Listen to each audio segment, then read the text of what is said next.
오늘 우리가 민수기 14장에서 만난 본문은 이스라엘 백성들이 가나안 입국에 실패하는 장면입니다. 하나님이 모세를 애굽에 보내어 그의 백성들을 구출할 때 종되었던 땅에서 해방되어 약속의 땅, 젖과 꿀이 흐르는 땅에 저들을 들여보내기로 약속하였습니다. 그런데 애굽을 나오는 일에서는 하나님이 모든 걸 혼자 하십니다. 백성들의 불만이 있고 원망이 있어도 하나님이 밀어붙여서 구원이 이루어지는데, 가나안에 들어가는 문제는 그 12정탐꾼 중에 10정탐꾼이 이제 반대를 하고 싸워보나 마나 이건 승산이 없다 하고 원망을 하자 백성 모두가 들고 일어나서 모세를 쳐 죽이려고 하고 이런 억울한 일이 있는가라는 분통을 터뜨리자 하나님이 시내산 금송아지 사건 때처럼 나타나셔서 모세에게 이 백성은 멸하고 너로 새 민족을 만들자. 그러자 오늘 본문같이 그때 시내산에서도 그런 것처럼 하나님 고종하시옵소서 이렇게 된 겁니다. 이 표현이 우리에게 낯선 것은, 우리는 신이라 그러면 이렇게 도무지 동등할 수 없는 높은 분으로, 그래서 떨어야 하는, 두려워해야 되는 것으로 그 권위를 이해하는데, 성경은 하나님이 우리에게 대하여 부모 같은 분이다, 아주 친밀한 사이다라는 것을 계속 강조하고 있습니다. 그런데도 쉽게 이 부분을 떨쳐내지 못하는 것은, 그 관계가 쉬워지면 우리는 개판을 치기 때문에 이걸 겁을 먹어야 되는 것도 필요하지만, 실력만 생긴다면 우리에게 허락된 그 지위와 신분이 얼마나 놀라운가 하는 것도 깨우쳐야 마땅할 것입니다. 그래서 오늘 보는 바와 같이 하나님이 이 문제에서도 그 시내산 금송아지 사건 때도 그런 것 같이 쉽게 모세의 청구를 받아들여서 멸하기로 하는 것을 취소하고, 대신 이 백성은 가나안에 못 들어가고 40년 동안 광야를 방랑 생활을 하여 저들은 광야에서 다 죽고, 출애굽 때 20세 미만이었던 그 후손들을 데리고 내가 가나안에 들어가겠다 이렇게 되는 것입니다. 우리가 생각해 보면 출애굽이라는 것은 보통 10가지 재앙과 홍해를 건너는 사건으로 인하여 강조되고 있고, 구약에서도 출애굽의 하나님이라는 것은 이스라엘 백성에게 특별한 역사적 하나님의 지위와 신분에 대한 또 역사에 개입하신 증거가 됩니다. 그렇지만 출애굽은 사실은 가나안을 들어가기 위한 시작인 것입니다. 우리가 오늘 모인 여러분과 함께 광화문을 가자 그러면 제일 먼저 뭘 해야 됩니까? 항의할 플랜카드를 쓴다. 요새는 사회가 그렇게 돼 있으니까 광화문을 간다 그러면 데모하러 간다가 됐는데, 광화문을 가려면 일단 이 교회를 나서야 됩니다.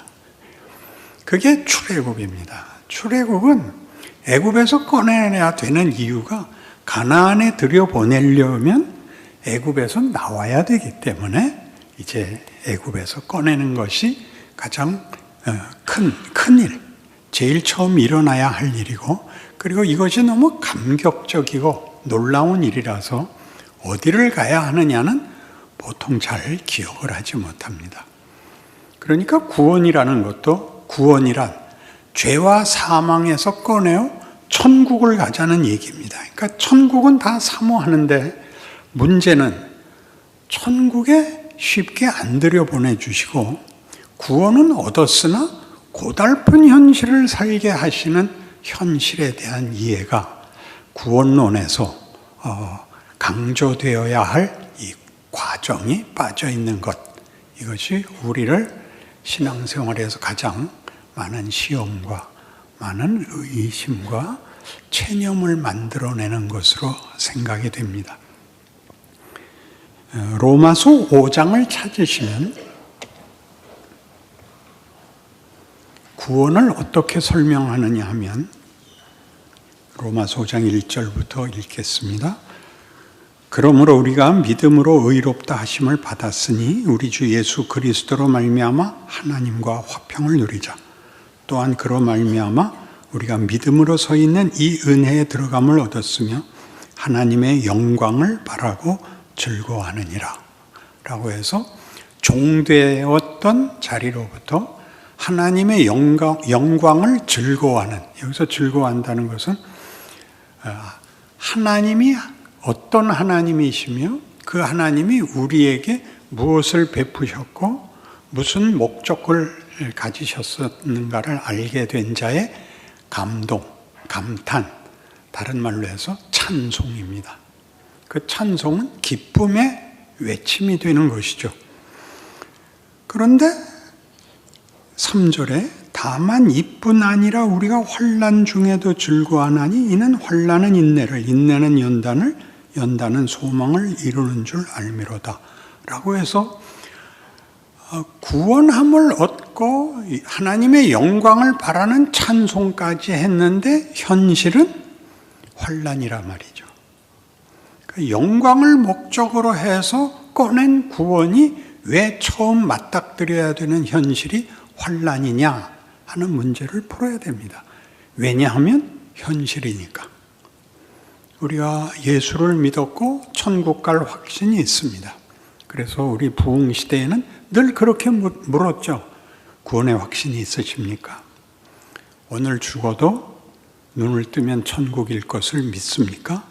를 얘기했고 우리 다 흔쾌히 답을 했는데 눈을 뜨면 천국이 아니라 현실이더라는 사실입니다. 그리고 현실에는 풀리지 않는, 풀 수 없는 위협과 시험과 곤란한 문제들로 가득한 나를 꽤 오래 살아야 한다는 사실입니다.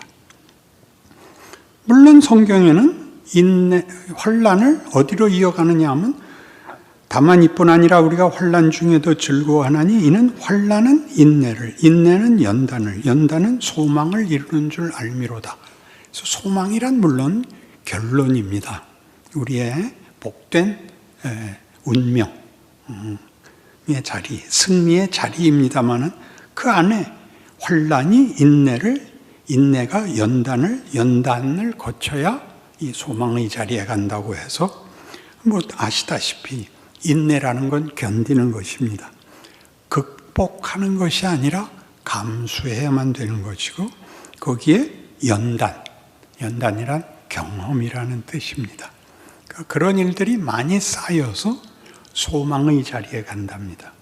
그러니까 이것은 부정적인 의미로 이해하시면 안 되고 다 긍정적인 의미로 환난이 닥쳐오는 것도 긍정적으로, 인내하는 것도 긍정적으로, 그리고 연단을 받는다는 것도 긍정적으로 해석해야 되는데 그 긍정은 환난을 당하는, 도전을 받는, 시험을 받는 일이 구원을 얻은 자에게 필요한 과정이다 입니다. 어떻게 필요하냐면 애를 낳으면 그 다음에 뭘 해야 됩니까? 애를 낳으면 길러야 됩니다. 기르면 그 다음에 뭘 해야 됩니까? 기른 다음에 질문이 약간 애매하긴 하지만 공부를 시켜야 됩니다. 집에 데리고 있으면 안 됩니다.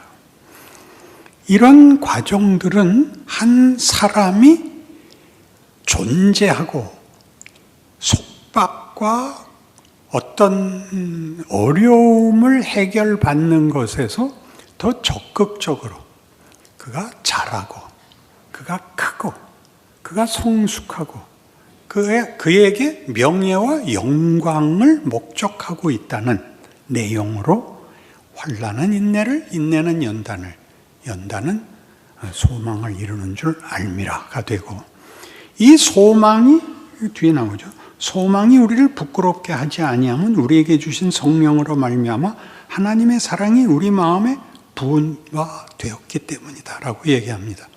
여기서 사랑은 권능보다 큰 뜻입니다. 권능이면 상대방의 문제를 해결해 주는 것으로 그 힘을 자랑할 수 있지만, 하나님은 이 소망을 이루기 위하여 자기 아들을 십자가에 못 박습니다. 그러니까 이 소망은 세상에서 하는 어떤 해결, 어떤 권력, 어떤 승리보다 큰 것입니다. 그 받는 대접이 다른 것이죠. 사랑하기 때문에 하나님이 기꺼이 우리를 위하여 자신이 죽을 수 있는 것, 여기에 기독교의 중요한 내용이 들어있는데, 이런 환난과 인내와 연단으로 과정을 거쳐서 소망의 자리에 가는 이 일에 대하여는 설명이 많이 부족한 것으로 여겨집니다. 우리 모두가 현실 속에서 경험하면서도 빨리 죽어서 천국 갈 생각은 해도 이 과정을 제대로 어떻게 충족시켜야 되는가 하는 문제에 대해서는 조금 낯이 선 것 같습니다. 신명기 8장에 가시면 구약 성경 273페이지쯤에 하나님께서 이스라엘 백성이 가나안에 들어가는 걸 거부하자 그 벌로서 광야에서 40년간 방랑생활하다 죽어라 하는 내용을, 그게 어떤 의미인지 어떤 목적인지를 서술하고 있습니다. 8장 1절부터 제가 읽겠습니다. 내가 오늘 명하는 모든 명령을 너희는 지켜 행하라. 그리하면 너희가 살고 번성하고 여호와께서 너희의 조상들에게 맹세하신 땅에 들어가서 그것을 차지하리라. 네 하나님 여호와께서 이 40년 동안에 네게 광야길을 걷게 하신 것을 기억하라. 이는 너를 낮추시며 너를 시험하사 내 마음이 어떠한지 그 명령을 지키는지 지키지 않는지 알려 하심이라. 너를 낮추시며 너를 줄이게 하시며 또 너도 알지 못하며 네 조상들도 알지 못하던 만나를 네게 먹이신 것은 사람이 떡으로만 사는 것이 아니요 여호와의 입에서 나오는 모든 말씀으로 사는 줄을 네가 알게 하려 하심이니라. 이 40년 동안에 네 의복이 헤어지지 아니하였고 네 발이 부르트지 아니하였느니라. 너는 사람이 그 아들을 징계함같이 내 하나님 여호와께서 너를 징계하시는 줄 마음에 생각하고 내 하나님 여호와의 명령을 지켜 그의 길을 따라가며 그를 경외할지니라. 이 말씀은 아까 우리가 본문에서 본 민수기 14장에서 확인한 바와 같이 하나님의 약속과 인도하심을 거부하여 말하자면 그 벌로 가나안에 들어가지 못하고 광야길을 40년 동안 죽도록 방랑생활만 하다가 죽어야 할 그 이스라엘 백성들의 역사는 어떤 적극적인 의미를 가진 벌이었을까를 설명하고 있습니다. 이 광야 생활을 통하여 너희에게 확인시킨 것은 너희의 소원, 너희의 목적이 무엇인가를 너희가 확인했을 것이다 입니다. 이스라엘 백성의 소원과 이스라엘 백성의 목적은 한평생 살고 죽을 거 사는 동안 평안하고 형통했으면 좋겠다 이상을 못 넘어온 생애인 것을 그리고 있습니다. 그들은 이 광야 생활 내내 불평을 하고 하나님을 시험하고 그래서 이런저런 많은 벌을 자초합니다. 무엇 때문에 그런 일을 한다고요? 인간이라는 존재의 정체가 뭐냐? 가치가 뭐냐? 어떤 목적을 기대할 수 있느냐 하는 문제들이 이 40년 동안 밖으로는 방랑 생활에 불과하지만 각 개인에게는 이 질문으로 다가왔다는 것이죠. 이것은 어려움을 당하거나 형통하거나 간에 가지게 되는 인간의 다른 모든 존재와 구별되는 인간된 질문입니다. 여러분이 어려움을 당하고 문제가 해결되지 않으면 죽음을 생각할 수밖에 없습니다. 죽는 것이 해답인 이유는 죽으면 책임이 없어지니까 죽음을 생각하죠. 그럼 살아있다면 죽어서 책임을 벗겠다고 한 그 책임은 살아서 어떻게 질 수 있는가 하는 데까지 질문이 연장되어야 한다는 것입니다. 해결할 수 없는 문제를 끌어안고 살아야죠. 그게 인내지요. 우리가 우리 인생에서 만나는 많은 문제들을 우리가 해결하고 극복하는 것은 몇 개 없고 그것도 쉬운 것만 해결이 되고 진정한 문제는 해결 없이 가야 됩니다. 진정한 문제가 뭐죠? 난 뭐야? 이게 뭐야? 이래서 뭐해? 그 앞에를 다 그런 식으로 표현한 것은 각각에게 다 해당되는 거죠. 고칠 수 없는 병, 해결할 수 없는 사고, 다 짊어질 수 없는 삶의 무게. 이런 것들은 어떻게 해결해야 되는가? 그것을 해결하면 답이 오는가? 그것을 고통을 해결하면 고통이 없어지는 일은 있어도 가치가 생산되지는 않는다. 이게 인생이 우리에게 가르쳐 주는 것이죠. 그래서 우리가 부러워하는 부자라면 좋겠다. 권력을 갖고 있으면 좋겠다. 이런 것들이 사실은 그 당사자들은 그 권력과 부를 갖고 있고 건강을 갖고 있다고 해서 만족하지 않습니다. 그들도 동일하게 자기 스스로에 대하여 답을 찾으려고 애를 쓰고 있습니다. 그런데 인간은 답을 만들 수가 없습니다. 그걸 배우는 거죠. 그건 하나님만이 주십니다. 우리가 처음에 본 로마서 5장 같이 예수 그리스도로 말미암아 구원을 받은 우리에게는 하나님의 영광을 바라는, 하나님의 영광을 바라고 기뻐하는, 하나님의 영광을 바라고 즐거워하는, 하나님의 영광이란 하나님이 그 아들로 우리를 구원하신 일에 대한 우리의 찬송과 경배를 받을 만하다라는 그 영광 정도가 아니라 우리가 무엇이길래 하나님은 자기 아들을 못 박아서까지 우리를 꺼내고 당신과 영생을 같이 사랑과 믿음 가운데서 살자고 하는가라는 데까지 간 항복이어야 비로소 우리는 하나님의 영광을 바란다. 하나님의 영광을 찬송한다라는 말이 차별적인 개념이 아니라 하나님과 우리 사이의 관계가, 즉 창조와 구원이 인간에게 어떤 지위, 어떤 운명, 어떤 결국을 요구하고 있는가에 대하여 항복시키고 있다는 것입니다. 표정이 그 정도 되어서는 안 됩니다. 그러니까 우리로서는 사실은 상상이 가지 않습니다.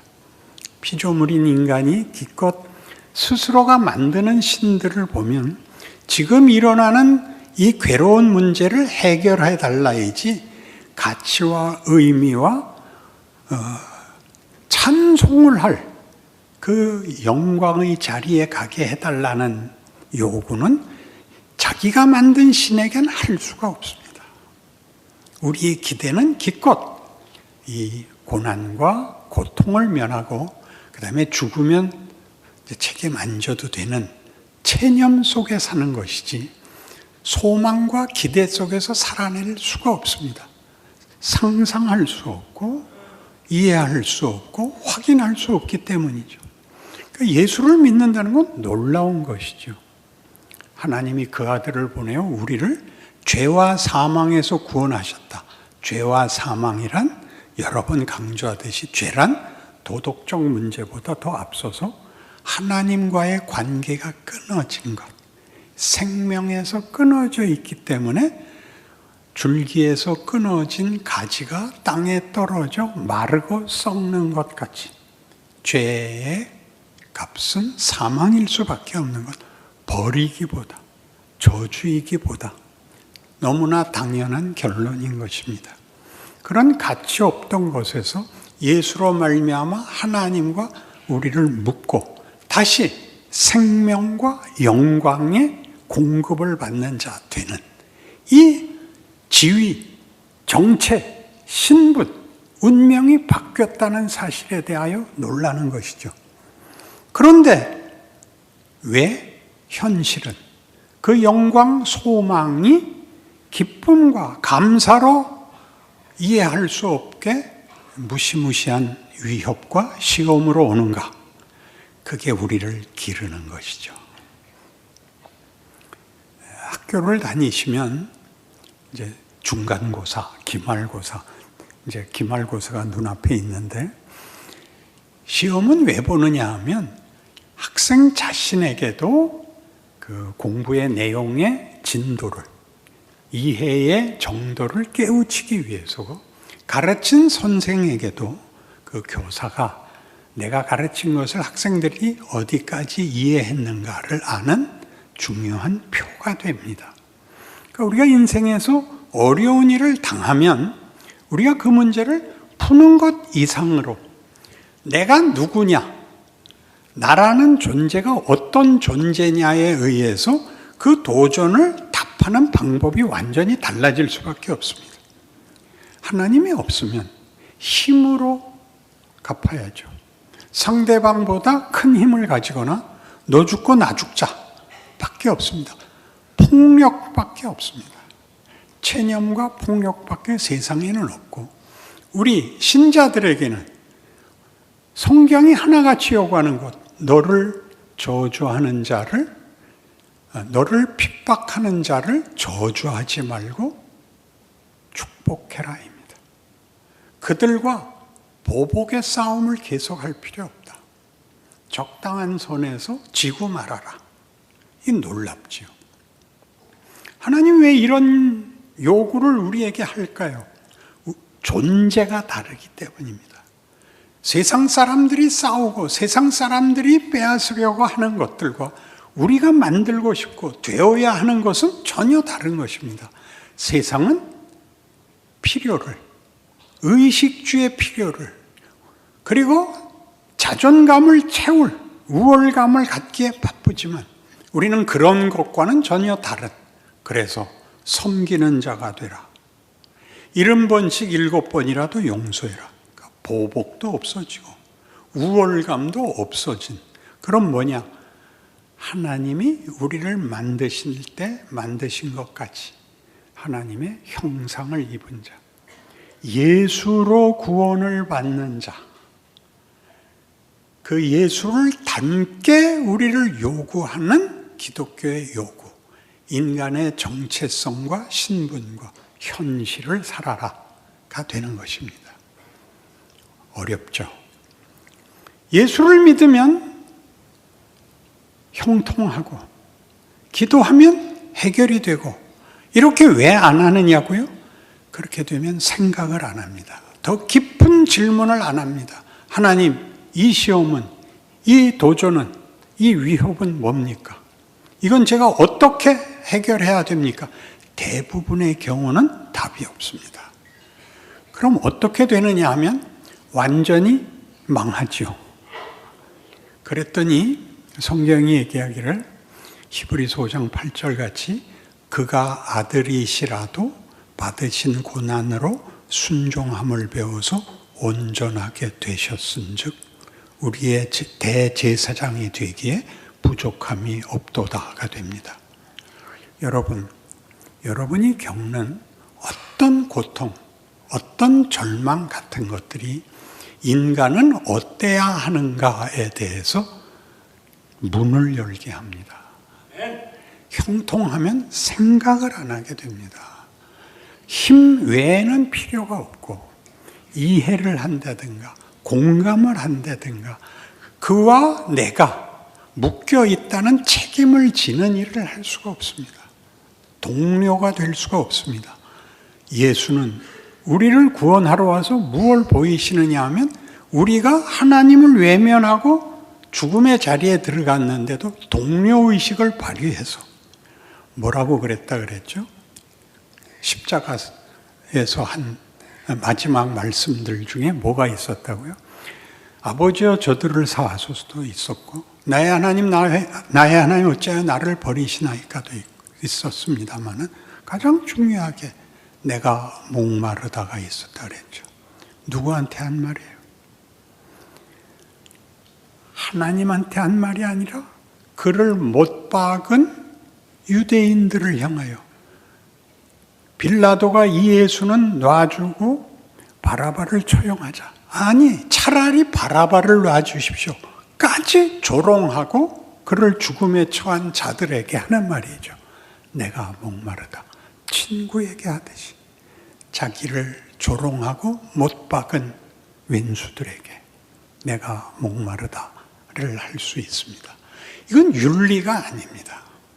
인간이 뭐가 돼야 되는가 하는 문제에서 성경을 대신할 수 있는 가르침은 없습니다. 인간이란 이래야 됩니다. 단 여기까지 가려면 70년이 걸립니다. 그러니까 그 과정을 허술하게 생각하지 마십시오. 모든 문제를 다 풀고 가는 게 아니라 못 풀고 최악으로 대응한 것까지 그래서 남아있는 상처, 후회들이 일을 합니다. 이긴 것이 일을 하는 게 아니라 진 것이 일을 한다는 것은 놀랍죠.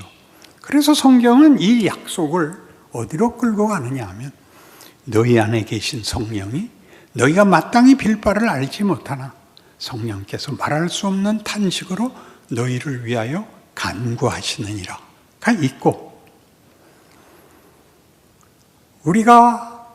우리가 어떻게 해야 될지 무엇을 해야 될지 잘못해서 평생 지울 수 없는 상처에서 고통스러워할 때 하나님을 사랑하는 자, 곧 그 뜻대로 부르심을 입은 자들에게는 모든 것이 합력하여 선을 이루느니라.